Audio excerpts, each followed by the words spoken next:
Hello everyone, Assalamu alaikum, Namaste, Sat Shri Akal and Jai Shri Ram. I hope you all are doing great और मैं भी बिल्कुल ठीक हूँ. आज आप लोग मुझे देख रहे हैं इस भारतीय लुक में. भारतीय जो लड़कियाँ होती हैं, इंडियन गर्ल्स, और उनका जो एक कल्चर है. और जैसे कि मैंने आप लोगों से प्रॉमिस किया था कि मैं साड़ी पहन के वीडियो ज़रूर बनाऊंगी, और आज ही वीडियो आप सबके लिए है जो जो मुझे देखना चाहता था साड़ी में. और ये वीडियो साड़ी पहनकर मैं एक रिस्पेक्ट दे रही हूँ भारत को, जो कि मेरे दिल में ऑलरेडी है for Indian peoples and for India. और आई होप कि आपको ये वाला लुक जो है वो अच्छा लगा होगा. मज़े की बात यह कि मैं लाइफ में फ़र्स्ट टाइम ये साड़ी पहनकर वीडियो बना रही हूँ. वीडियो नहीं बल्कि मैंने साड़ी ही लाइफ में फ़र्स्ट टाइम पहनी है. सो आई डोंट नो कि मैं कैसी दिख रही हूँ. तो कुछ लोगों ने कहा था कि आप मैरून साड़ी पहने, कोई कह रहा था ग्रीन पहने, कोई कह रहा था ब्लू पहने. मेरे पास मैंने ये साड़ी ली है और अभी ये पहनी है और भी मैं देने वाली हूँ. उस पर भी हम वीडियो बनाएंगे वो पहनकर. यस, चलते हैं अपनी वीडियो की तरफ. तो आपने मुझे कमेंट बॉक्स में बताना है कि कैसा लगा मेरा ये लुक. और मेरे पास बिंदी नहीं थी तो मैंने ये जो लगाया है, ये मैंने लगाई है नेल पॉलिश. आप आई होप कि ये मेरी एफर्ट जो है वो आप लोगों को अच्छी लगी होगी. और मैंने साथ में ये झुमके भी मैच किए हैं. आई डोंट नो, मैं ट्राई करी थी क्रिएट करने का एक भारतीय लुक इंडियन गर्ल का. ये आप मुझे कमेंट में बताइएगा कि मैं कैसी लग रही हूँ.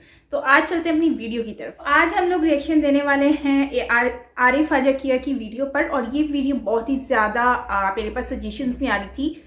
इस वीडियो का टाइटल है एक्सपोजिंग टू सिस्टर्स. कहाँ चला गया. आज हम रिएक्शन देने वाले हैं exposing two sisters from different mothers, Nidhi and Aarzoo. क्या होने वाला है इसमें. खैर हम देखते हैं कि ये वीडियो कैसी होने वाली है और उसमें ये क्या बता रहे हैं. बिना देरी के चलते हैं इस वीडियो की तरफ और रिएक्शन देते हैं. Let's start.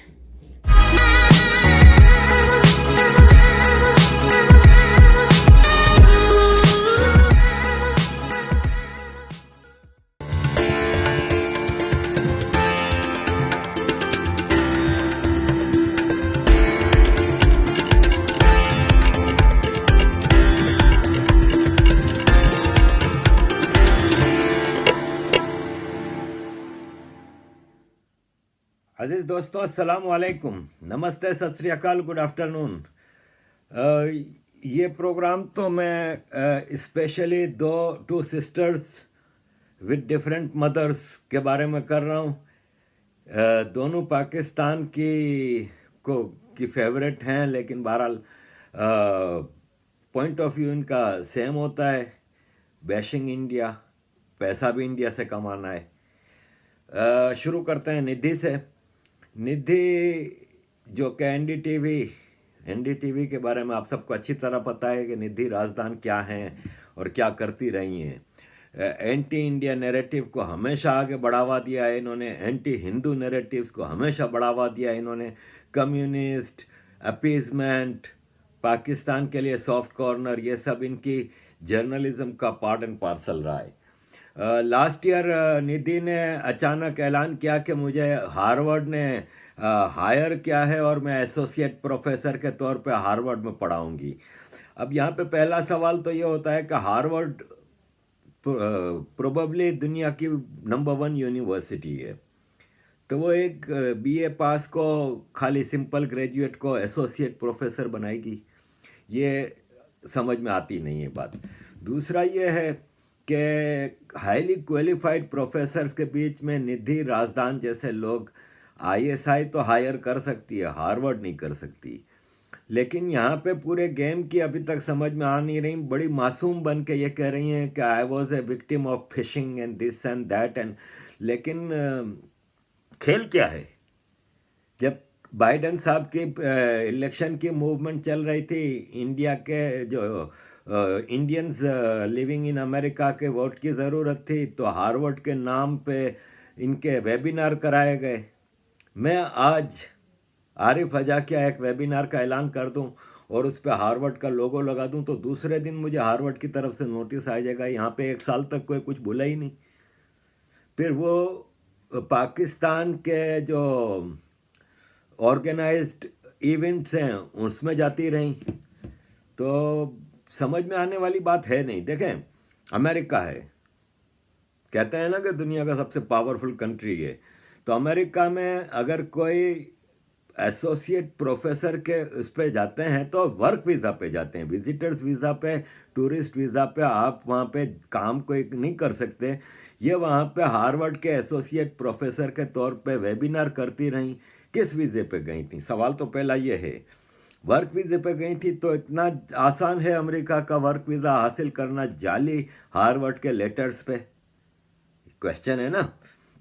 दूसरा ये है कि टूरिस्ट वीज़ा पे गई थी तो फिर तो अमेरिका में हमेशा के लिए बैन होना चाहिए इनको। ये अपने मतलब चैटिंग में भी लोगों को यही बावर कराती रही कि I am an associate professor of Harvard university, और दुनिया में किसी ने इसका कोई एक्शन नहीं लिया, कोई इसका नोटिस नहीं लिया। ये बड़ी अचंभे की बात है। तो बहरहाल मैं इससे ज़्यादा क्या कहूँगा, पूरे भारत ने निधि की क्लास ली हुई है, और निधि इस वक्त, हालांकि निधि के जो सपोर्टर्स हैं वो हैं राहुल गांधी साहब हैं, शशि थरूर जी हैं, और इस तरह के वो लोग हैं जो हमेशा भारत के मेजॉरिटी हिंदू पॉपुलेशन के नैरेटिव को डिस्करेज करते रहे। वो निधि साहिबा के सपोर्टर हैं, उनको मुबारकबादें देते रहे हैं, उनको सपोर्ट करते रहे। चेहरे खुल के सामने आ गए ये सब जितने खड़े हैं। ये आपको पता ही है कि ये सब क्या बेचते हैं और क्या कहाँ से इनको क्या मिलता है, ये आप सबको अच्छी तरह पता है। मैं इस पर ज़्यादा बात नहीं करना चाहूँगा। आगे बढ़ते हैं आरजू के ऊपर। देखें, बात दरअसल ये है कि मैं इस टॉपिक को ना छेड़ता। मुझे आज से नहीं, कई महीनों से लोगों के मैसेज आ रहे हैं कि आरजू को आपने क्यों ब्लॉक किया हुआ है, आरजू को ये हो गया, आरजू का वो हो गया। मैं चुप रहा, मैंने इस पर किसी को जवाब तक नहीं दिया। मैं आपको पहले तो मुख्तसरन बता दूं कि कहानी क्या है। कहानी ये है कि मैं आज से कोई साल डेढ़ साल पहले रिपब्लिक टीवी पे एक प्रोग्राम में गया, तो वहाँ पे आरजू काज़मी मेरे सामने बैठी थी टीवी के प्रोग्राम में। पहली बार मेरा उनसे उधर रब्ता हुआ। अब होता यह है कि ये जो टीवी वाले होते हैं ना, वो बुलाते हैं तो पाकिस्तानी को बुलाते हैं इंडिया के खिलाफ बात करने के लिए, और इंडियन को बुलाते हैं पाकिस्तानी के खिलाफ बात करने के लिए। अब मुझे जब बुलाया तो मैं तो सच बोलता हूँ, और सच में मैं इंडिया के खिलाफ तो बात कर नहीं सकता कि I don't think India is anywhere wrong in particular Pakistan के रिलेटेड, कि इंडिया इज़ ए विक्टिम। तो मैं तो पाकिस्तान की आर्मी के खिलाफ शुरू हो गया, तो मुझे फिर टीवी वालों ने बुलाना बंद कर दिया। इन साहिबा ने मुझसे रब्ता किया, और मुझे पहले तो ट्विटर पे मैसेज किया इन्होंने, और फिर मैंने नंबर दिया तो व्हाट्सएप पे इन्होंने कहा मुझे तारिक भाई का नंबर चाहिए। मैंने कहा मैं पूछ कर आपको बताता हूँ। तारिक भाई को जब भी मुझे कोई नंबर मांगता है, मैं तारिक भाई से पूछता हूँ तो पहला सवाल तारिक भाई ये करते हैं, कौन है ये? तो मुझे पूछा कौन है ये, तो मैंने कहा एक पाकिस्तानी जर्नलिस्ट है, बेचारी अपना छोटा मोटा यूट्यूब का चैनल चलाती है, आपका इंटरव्यू करना चाह रही है, तो सपोर्ट कर दें प्लीज़। तारिक भाई ने कहा ठीक है दे दो नंबर। इन्होंने तारिक भाई का इंटरव्यू किया। फिर एक हफ्ते बाद आई, आरिफ साहब सर आपका इंटरव्यू चाहिए, दे दें। मैंने इंटरव्यू दिया। फिर एक हफ्ता हुआ, फिर आई कि मैं आपका और तारिक साहब का एक साथ इंटरव्यू करना चाह रही हूँ, कर लें। अच्छा, अब मैंने भी इनका जब स्टडी करना शुरू किया ना, तो मैंने देखा कि यार ये जब इनको इंडियन टीवी वाले बुलाते हैं तो वहाँ पे तो ये इंडिया के ख़िलाफ़ इनकी सारी बातचीत होती है, पाकिस्तान को सपोर्ट कर रही होती हैं। जब ये अपने यूट्यूब चैनल पे बुलाती हैं किसी को, तो वहाँ पे ये प्रो इंडिया चीज़ों को प्रमोट करती हैं। तो बच्चा तो मैं भी नहीं हूँ, तो मैं समझ गया कि कहानी क्या है।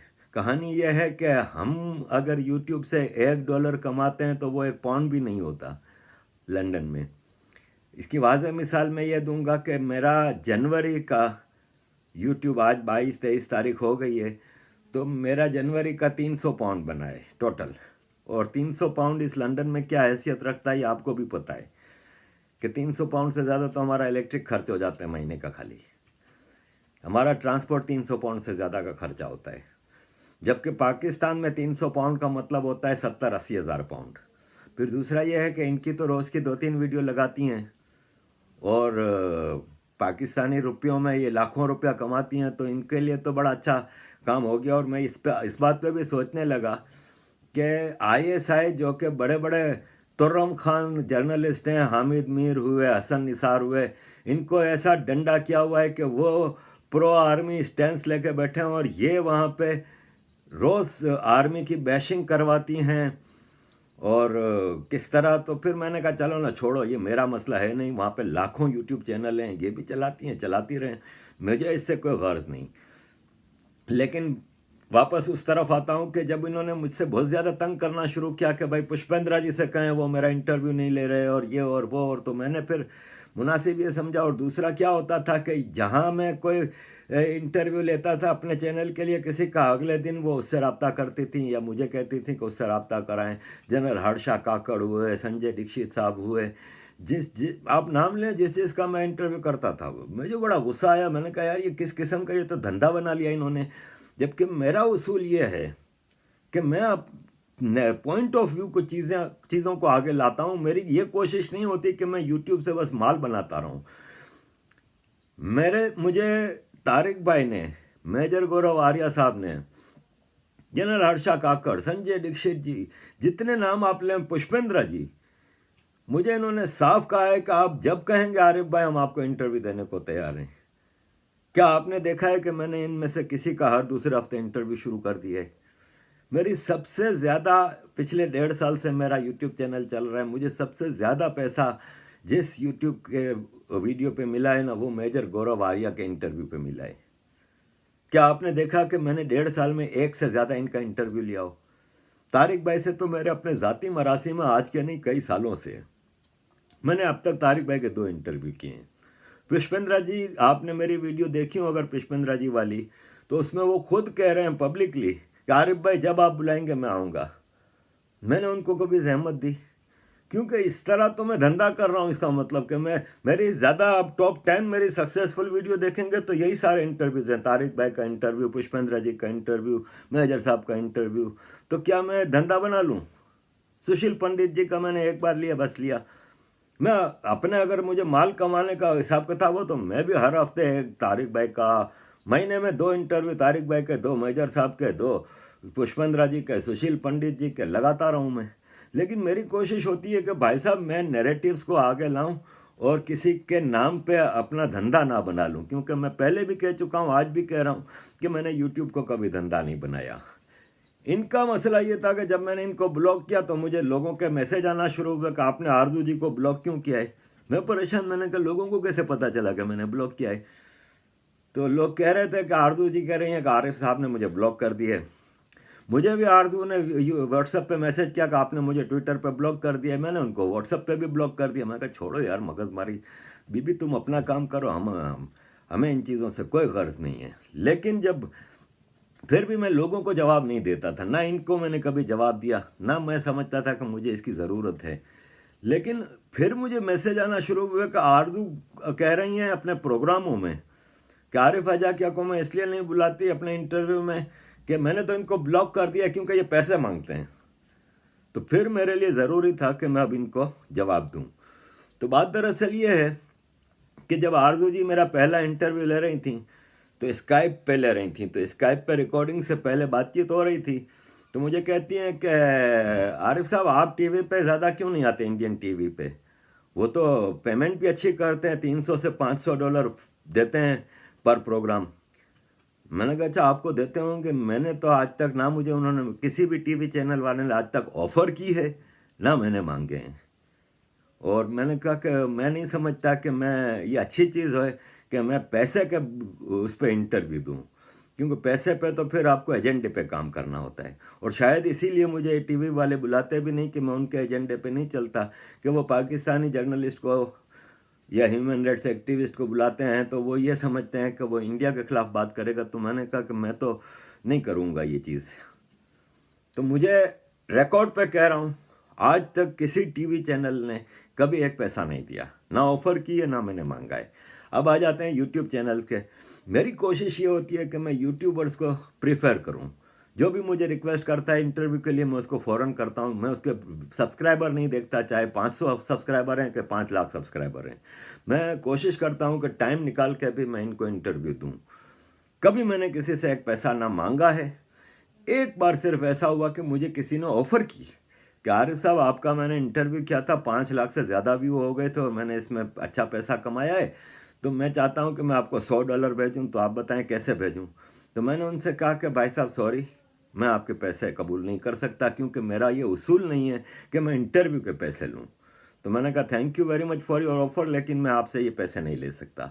तो मैंने रिकॉर्ड वापस कह रहा हूँ कि कभी किसी से ना मैंने पैसा लिया है, ना उस एक के अलावा मुझे किसी ने ऑफ़र किया है, ना मैंने कभी किसी से डिमांड की है। पैसों के बल पे मैं ये करता नहीं। अब आ जाते हैं कि नैरेटिव की। तो आरज़ू साहबा का मसला ये है कि वो जब अपने चैनल पर होती हैं तो भारत माता की जय करेंगी, साड़ियाँ पहनेंगी, नमस्कार भी करेंगी और गीता भी आपको दिखाएंगी। लेकिन जब वो भारतीय टीवी चैनल पर आती हैं तो उनको पाकिस्तान की बैक करने का पैसा मिलता है, तो वहाँ पर वो भारत को बुरा कह रही होती हैं। बुरहानुद्दीन वानी इनकी नज़र में वहाँ पे शहीद हो जाते हैं, फ्रीडम फाइटर हो जाता है। इसी तरह सेंगे सरंग और मेरे जैसे लोगों को वो इंडियन पेड एजेंट कहती हैं। मतलब आप उनके प्रोग्राम उठा के देख लें, किसी भी टीवी चैनल पे आप देख लें, इनके जो भी प्रोग्राम होते हैं उसमें वो खुल के पाकिस्तान आर्मी की बूट चाटने में लगी होती हैं। तो ये डबल स्टैंडर्ड है। मेरा क्या है, स्ट्रेट रिकॉर्ड है, आज का नहीं। 94 में पहली स्पीच की थी यूनाइटेड नेशंस के फ्लोर पे। गूगल इट, गूगल पे आरिफ आजा क्या यूनाइटेड नेशंस डालेंगे, यूनाइटेड नेशंस ह्यूमन राइट्स को आ जाएंगी काफ़ी चीज़ें। 90s की मेरी स्पीच मौजूद है। मेरा तो शुरू से एक टारगेट है। आज सोशल मीडिया है, आज यूट्यूब का पैसा है, मैं तो 94 से कर रहा हूँ। और यहाँ पे मैं एक साहब का जिक्र करना ज़रूरी समझता हूँ, वैभव सिंह। डिफेंसिव ऑफेंस चैनल के वैभव सिंह मेरे मोहसिनों में से एक हैं। इसलिए कि 2017 में जब मेरा यूट्यूब का चैनल, 2018 में जब मेरा फेसबुक का पेज डिलीट कर दिया फेसबुक ने और मुझे एक्सपेल कर दिया फेसबुक से, तो मेरे फेसबुक के फ्रेंड होते थे वैभव सिंह। तो मैंने इनसे कहा कि भाई साहब आप मेरी मदद करें मुझे मेरा फेसबुक का पेज वापस दिलाने में। तो इन्होंने मेरी बड़ी मदद की थी, बहुत कोशिश की थी, लेकिन हमें वो मिल नहीं सका। तो मुझे वैभव सिंह ने, वैसे तो कई लोग मशवरे देते थे कि आप यूट्यूब चैनल को क्यों अपना एक्टिव नहीं करते। मेरा यूट्यूब चैनल तो 2017 में मैंने बनाया था, लेकिन कभी उस पर मैं पोस्टिंग नहीं करता था, 1-2 वीडियो शुरू में लगाई थी बस। तो मुझे वैभव सिंह ने फिर मुझे कन्विंस किया, घंटों बैठ के मुझे कन्विंस किया कि आप यूट्यूब पे आएँ, यूट्यूब वीडियो बनाएं। और मुझे लिटरली गाइड किया 2 आदमियों ने, एक अमेरिका में मेरे कराची के दोस्त होते हैं और एक ये वैभव सिंह ने। इसने मुझे स्टेप बाय स्टेप गाइडेंस की कि किस तरह यूट्यूब चैनल बनाया जाता है, मोनेटाइज किया जाता है वीडियोस बनाने के लिए। और मतलब मैं बताऊं कि आज मैं अगर यूट्यूब पे हूं तो वैभव सिंह की वजह से हूं।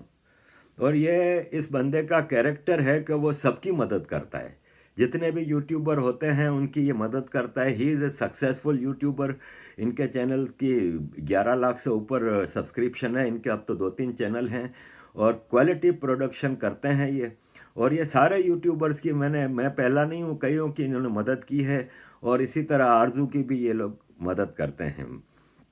तो वैभव सिंह ने जिस तरह मेरी मदद की, इस तरह आरजू जी की भी मदद की।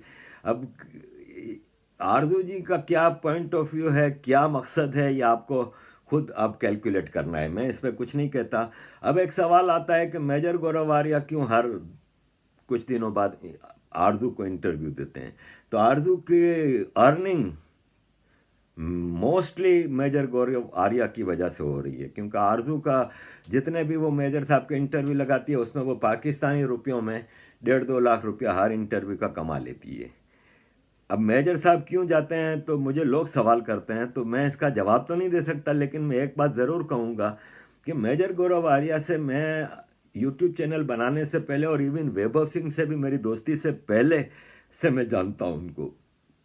मैं 2018 में जब 2017 में बल्कि जब ये जिनीवा में एक सेशन अटेंड कर रहा था, तो मुझे किसी ने, एक दोस्त ने कहा था जो लंदन में ही रहते हैं, कि रिपब्लिक टीवी वाले अल्ताफ़ भाई का इंटरव्यू करना चाह रहे हैं।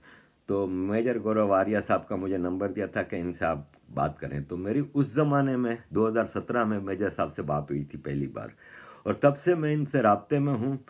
और मैं समझता हूँ कि he is one of the most patriot Indian ever.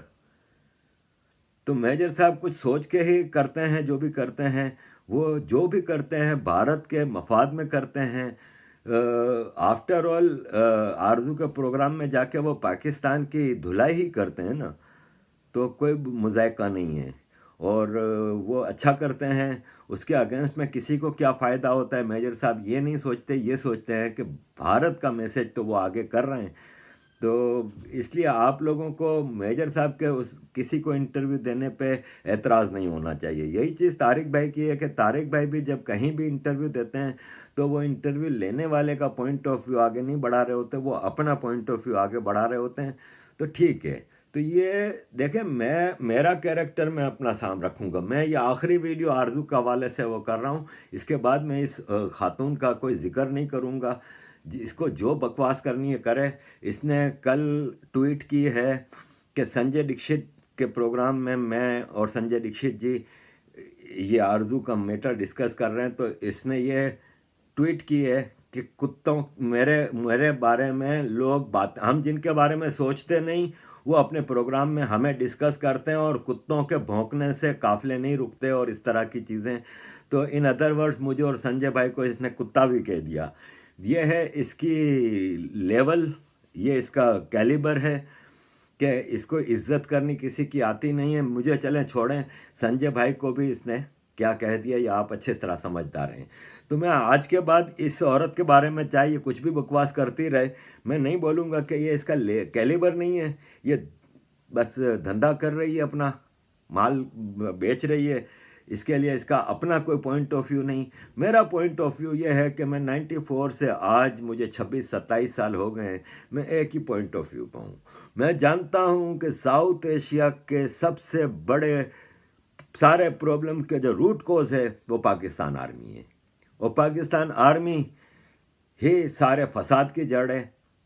इसलिए मैं तो हमेशा इस बात पे कायल रहा हूँ, और यही मेरा पॉइंट ऑफ व्यू रहा है। भारत मेरा मातृ देश है, सनातन धर्म मेरे पुरखों का धर्म है। मैं अपने आप को खोल कर सनातनी कहता हूँ। उसके लिए ना मुझे कोई पैसा देता है, ना मुझे कोई डिक्टेट करता है।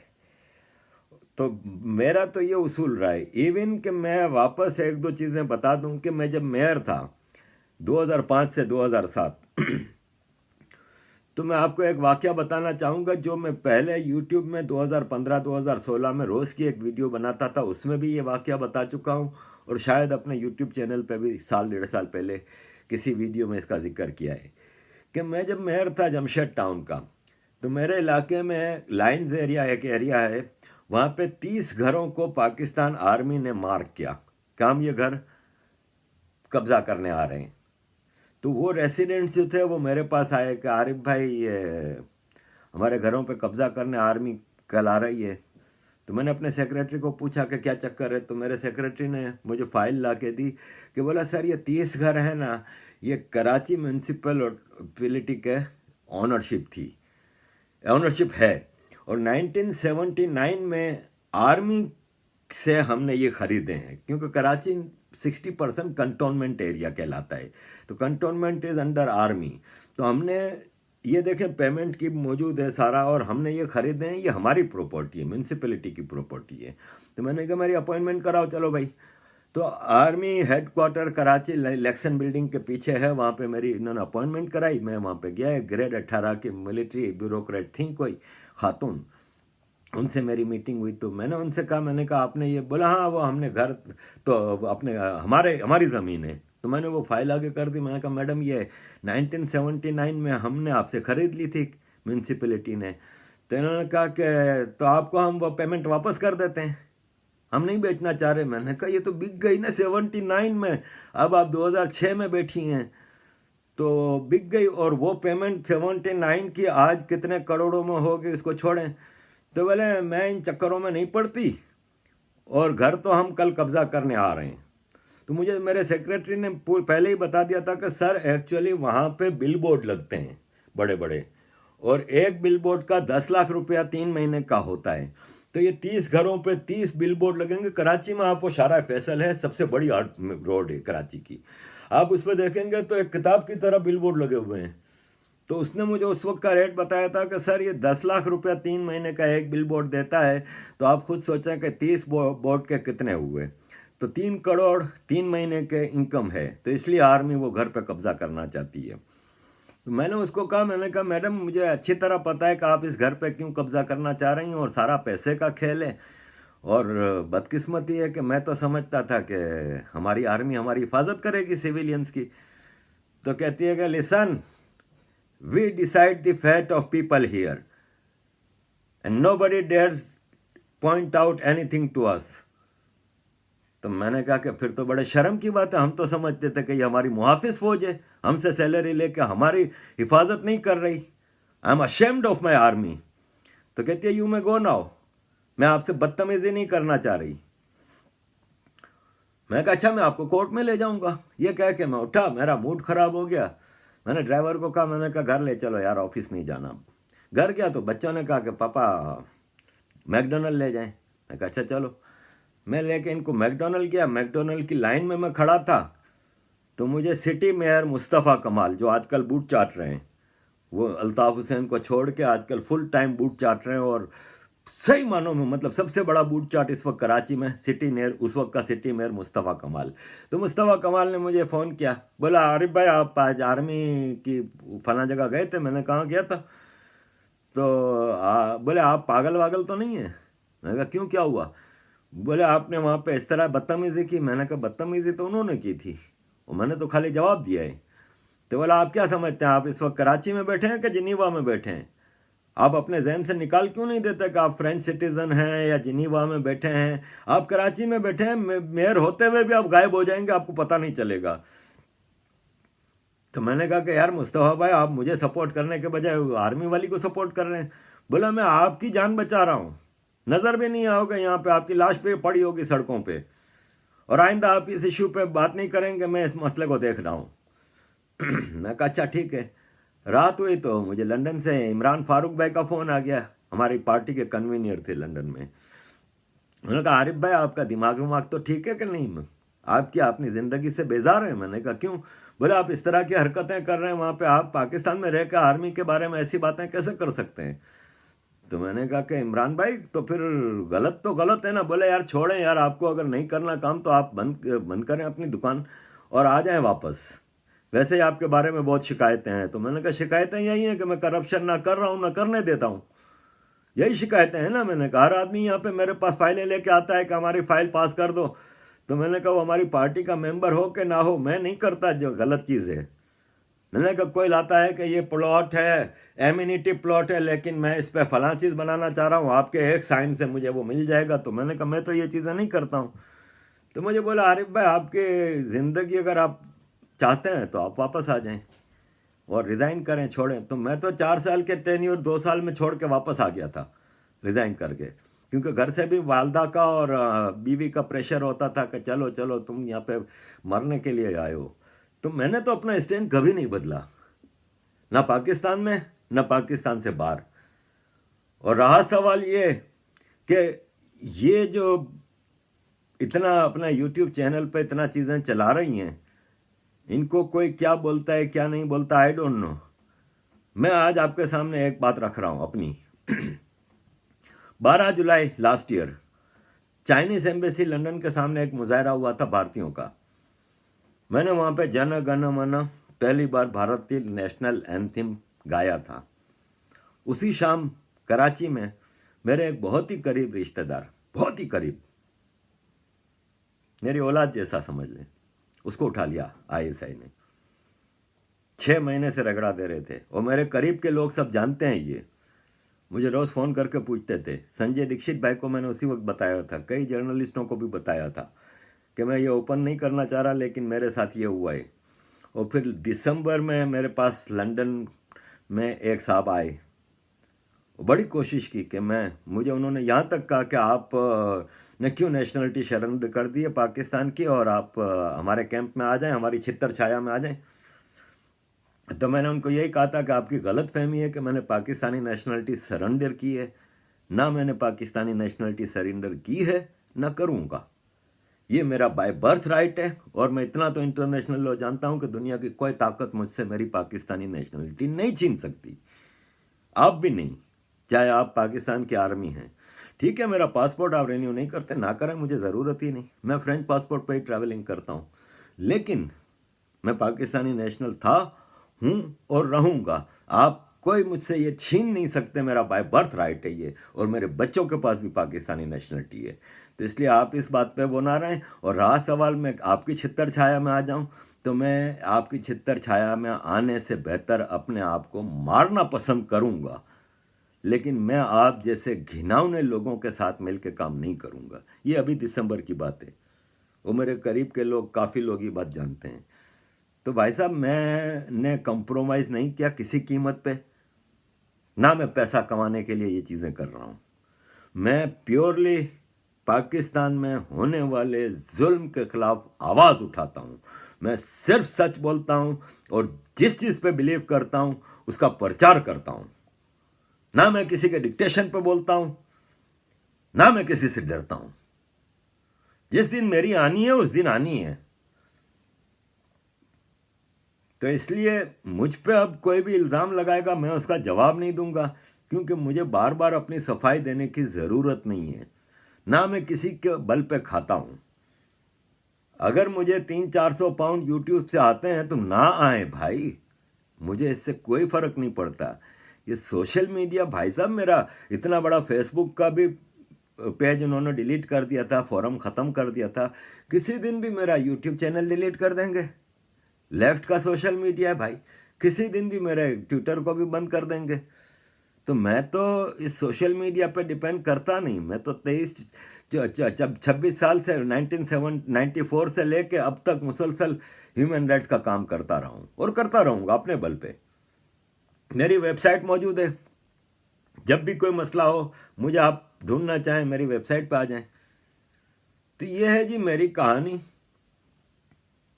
मेरा मातर देश भारत, मेरे पुरखों का धर्म ये हिंदुइज्म। वीडियो थी आरजू काज़मी और नीति के ऊपर, और बेसिकली आरिफ आजकिया जो हैं, इनकी हमने इससे पहले एक वीडियो पे रिएक्शन भी दिया था, जो कि आप जानते ही हैं, पुष्पेंद्र सर के साथ में। और रिस्पेक्टेड, उनके लिए बहुत ज़्यादा रिस्पेक्ट है, क्योंकि उनकी बातें बहुत अच्छी होती हैं और वो बहुत अच्छे से समझाते हैं। अगर हम बात करते हैं कि इनकी, सबसे पहले तो हम लास्ट वाली बात करते हैं, जिसमें उन्होंने मुस्तफ़ा के बारे में बात की है। तो मुस्तफ़ा का बेसिकली उन्होंने कहा जूते चाटते हैं, मतलब अब वो पता नहीं किसके बारे में बात करें, वो मुझे नहीं पता। लेकिन ये है कि हमारा जो शाराय फैसल है, बेसिकली शाराय फैसल का इन्होंने एक स्टोरी बताई थी, तो मैं उसको पहले आपसे थोड़ा सा डिस्कस करती हूँ। कि शाराय फैसल हमारा बहुत बड़ा, मतलब कि एक सबसे बिजिएस्ट जो रोड है वही है, और वही हमें कराची के, मतलब कि जो बाहर का, कराची से बाहर जाने का रास्ता है, उससे कनेक्ट करता है। मतलब एयरपोर्ट की तरफ अगर हमें डिफेंस से जाना है, या फिर कहीं भी हमें जाना है कराची से बाहर, तो हमें वही मोटरवे की तरफ वही रास्ता लेकर जाता है। तो इसलिए वो बहुत ज़्यादा बिजिएस्ट रास्ता कहलाता है। और अगर हम बात करते हैं वहाँ पे बिलबोर्ड्स की, तो वाकई में बिलबोर्ड्स बहुत ज़्यादा है, और एक बिलबोर्ड का जो पेमेंट है वो काफ़ी ज़्यादा होती है। तो ये इमेजिन करें, अगर मतलब कि वहाँ पर काफ़ी ज़्यादा क्वांटिटी में बिलबोर्ड्स होंगी तो अमाउंट भी बहुत ज़्यादा होगी। तो खैर ये मैं इसलिए बता रही थी क्योंकि मुझे इसके बारे में एक पता था, तो मैंने कहा आप लोगों से शेयर करूं कि वाकई में वहाँ पर पेमेंट का बिल्कुल सही कह रहे हैं कि वहाँ पर पैसे बहुत अच्छे मिल जाते हैं बिलबोर्ड्स के, और बहुत ज़्यादा बड़ी शारा है। तो अक्सर कभी मेरा जाना हुआ तो मैं आपसे ज़रूर शेयर करने वाली हूँ। इससे पहले मैंने कराची से दुबई का जो व्लॉग बनाया था, उसमें मैंने शाराय फैसल से मैं एयरपोर्ट गई थी, तो मैंने वो थोड़ा सा उसका झलकी दिखाई भी थी। तो अगर आपने नहीं देखा तो वो ज़रूर देख लीजिएगा, प्लेलिस्ट में व्लॉग में होगा, कराची टू दुबई। बात करते हैं आरजू काज़मी की। तो इन्होंने कहा है कि वो जो हैं बेसिकली पेमेंट लेकर वो इंडियन चैनल पे जाती हैं, जैसे कि हमने एक वीडियो में देखा भी था कि वो मतलब कि बात कर रही थी। और कमर चीमा को भी आप देख लें, उन्होंने भी काफ़ी सारी, मतलब वो उनकी वजह से मैंने पर्सनली कमर चीमा की कोई डिबेट देखी नहीं है। उनके चैनल पर लोग मुझे शेयर करते रहते हैं, सो हम उसको भी देख लेंगे। उनकी कोई बेस्ट अगर डिबेट आपके पास हो तो आप मुझसे ज़रूर शेयर कीजिएगा, ताकि हम उसको भी देखें और देखें कि वो क्या बोलते हैं। सो कमर चीमा, जब भी मैंने उनकी मतलब कि ठग लाइफ में मेजर गौरव आर्य और दूसरी ठग लाइफ जो है सबकी उस पर हमने रिएक्शन दिया था, तो उसमें देखा था कि वो लोग आपस में मतलब काफ़ी लड़ाई हो रही होती है। मतलब कि कमर चीमा हमेशा पाकिस्तान के साथ होते हैं, तो काफ़ी लोगों ने कहा कि ये पेड होते हैं, सिर्फ टीवी पे ऐसे बात कर रहे होते हैं, टीवी के पीछे जाके ये सब भाई भाई हो जाते हैं। तो ये सब मतलब आप लोगों में से ही लोगों ने बोला था मुझे कमेंट बॉक्स में।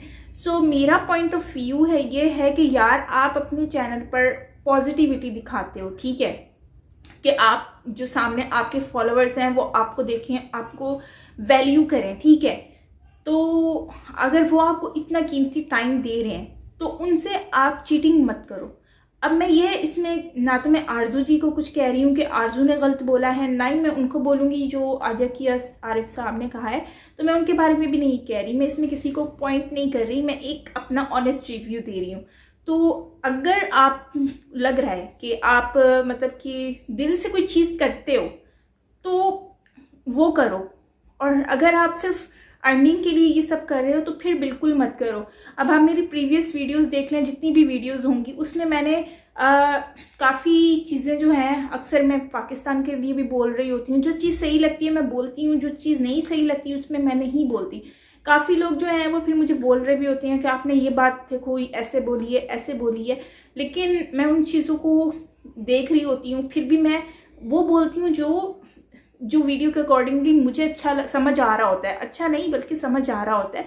तो ये चीज़ होती है, अगर आपको पे करके कोई मीडिया बुला रहा है तो आप वहाँ पर जाके अपना स्टेटमेंट कुछ और दे रहे हो, अपने चैनल पे कुछ और स्टेटमेंट दोगे, तो ये चीज़ बहुत ही बुरी है। आप उनको चीट कर रहे हो जो आपको देख रहे हैं, आपको वॉच कर रहे हैं, आपको इतना प्यार दे रहे हैं, इतनी रिस्पेक्ट दे रहे हैं। आज अगर मैं ये साड़ी इस गेटअप में बैठी हुई हूँ तो इसका मतलब सिर्फ यही है कि मैं आप लोगों ने काफ़ी ज़्यादा मुझे कहा था कि आप साड़ी पहने, आप दिल्ली में बहुत अच्छी लगेंगी। अभी लाइव भी मैं आई थी तो आप लोगों ने कहा था कि साइमा आपने ग्रीन साड़ी पहनी है, काफ़ी लोगों ने कहा ब्लू में पहने। तो ये पहली बार मैं पहन रही हूँ, शौक तो मुझे स्टार्ट से था, पहनी मैंने आज है, तो क्योंकि ये मेरी ख्वाहिश थी कि मैं पहनूं, लेकिन आज मैं फ़र्स्ट टाइम मैं आप लोगों के साथ पहन कर आई और आज ही ये वाली वीडियो देखने को मिल गई और आप लोगों ने ही सजेस्ट की हुई है ये वीडियो।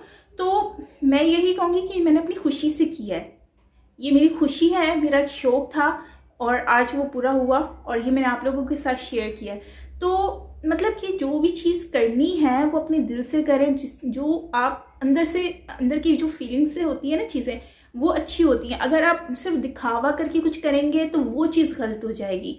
तो सारी बात ये है। और जो उन्होंने ट्वीट्स वगैरह दिखाया तो यार उसके लिए मैं सीरियसली बहुत ज़्यादा मतलब अजीब लगता है। जब आप किसी को देखो, हमसे जो बड़े लोग होते हैं ना, हमें उनकी रिस्पेक्ट करनी चाहिए। हमें उनको इस तरह से वर्ड यूज़ करके उनको कुछ भी बोलें तो वो गलत हो जाएगा। अक्सर मैं सोचकर काफ़ी चीज़ें मैं ऐसी सोच रही होती हूँ कि यार मेरे मुंह से कोई इस्लाम, मज़हब, धर्म, मतलब किसी भी चीज़ के बारे में कोई भी ऐसी चीज़ ना निकले जिससे मैं मतलब किसी को हर्ट करूँ मेरी वजह से। तो ये सारी चीज़ें होती हैं। तो हमें बड़ों की रिस्पेक्ट करनी चाहिए बजाय इसके कि हम उनके लिए उल्टे पुल्टे वर्ड यूज़ करें। खैर ये बात तो एक हो गई। और अब दूसरी पॉइंट मेरे माइंड में आ रहा है वो है कि इन्होंने आरिफ साहब मतलब कि इतने अच्छे पर्सन हैं, मेजर गौरव साहब इतने अच्छे हैं और वैभव सर बहुत अच्छे हैं। उनकी मैंने वीडियो अब तक नहीं देखी, डिफेंसिव ऑफेंस पे देखी है और अब मुझे पता चल रहा है उनका एक नहीं 2-3 चैनल है। तो मतलब अगर मैं उनकी वीडियोस पे रिएक्शन देती हूँ बिकॉज ऑफ यू गाइज, आप लोग मुझे सजेस्ट करते हैं इसलिए। और मैं सिर्फ इसलिए नहीं देखती कि मुझे आप लोग सजेस्ट करते हैं, मैं इसलिए भी देखती हूँ क्योंकि मेरी नॉलेज में भी इजाफा होता है।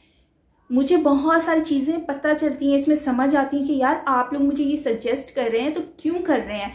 और वो उन चीज़ों में फिर मैं सर्च करती हूँ, गूगल करती हूँ कि यार इसमें कितनी रियलिटी है।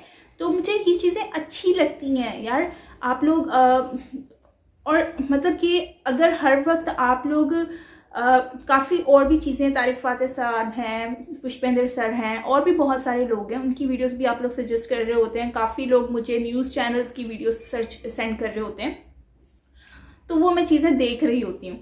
तो एनीवेज मैं यही कहूँगी कि वैभव सर, बहुत उनकी वीडियोस नहीं देखी, बट उनके ये है कि मैंने 1 से 2 बार मैंने उनके चैनल पर डिबेट्स देखे थे, तो वो मुझे अच्छे लगे।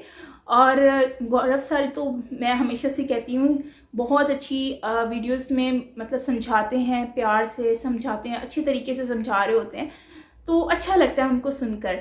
और अगर हम बात करते हैं आजफ की सर की, तो वो भी बहुत अच्छे हैं, काफ़ी मतलब स्ट्रेट जो पॉइंट होता है ना वही शेयर करते हैं, कभी भी वो अपने आप से कोई बात लगाकर नहीं बोलते। तो ये सारी बात है, और मैं तो बस यही कहूँगी कि यार हमेशा जो भी करें, अपने जो व्यूअर्स हैं उनको डिसअपॉइंट ना करें, अपना स्टेटमेंट एक रखें। जो भी स्टेटमेंट है, आप कभी भी अपने चैनल पर कुछ और, किसी और चैनल पर कुछ और जाकर ऐसा कुछ कभी मत बोला करें। तो इससे ये होता है कि आपके व्यूअर्स जो होते हैं ना, उनको हर्ट होता है। और मुझे नहीं पता था कि इनको पे भी होता है, मतलब इनको पे किया जाता है दूसरे चैनल्स पर आने के लिए। तो आई वॉज थिंकिंग कि इनके चैनल पर लोग आते हैं तो इसलिए ये भी इनके चैनल पर जाते हैं। तो अब मेरे माइंड में ये क्वेश्चन उठ रहा है कि इनको कोई पे करता होगा, मतलब कि ये इनके चैनल पर जब कोई आता है तो इनको कोई पे करता हो, ये लोग पे करते होंगे उनको। सो ये आपने मुझे बताना है कमेंट बॉक्स में, क्या ऐसा कुछ आपको आइडिया है कि नहीं है, वो आप मुझे बताइएगा कमेंट बॉक्स में। सो खैर, ये था हमारा सीरियस टॉपिक्स है। सो आई होप कि आपको अच्छा लगा होगा। यार वैसे मैंने सारी बात को छोड़ो, मैंने आज ये वाला ड्रेस किया हुआ है, तो मुझे बताना मेरा ये लुक कैसा लग रहा है आपको, ठीक है? तो अच्छे अच्छे कमेंट करना, बुरे बुरे मत करना यार, मेरा दिल बड़ा अजीब सा हो रहा है। चलो मिलते हैं नेक्स्ट वीडियो के साथ, अपना ख्याल रखिएगा, बाय बाय। और हाँ, चैनल सब्सक्राइब कर देना यार अगर नहीं किया तो।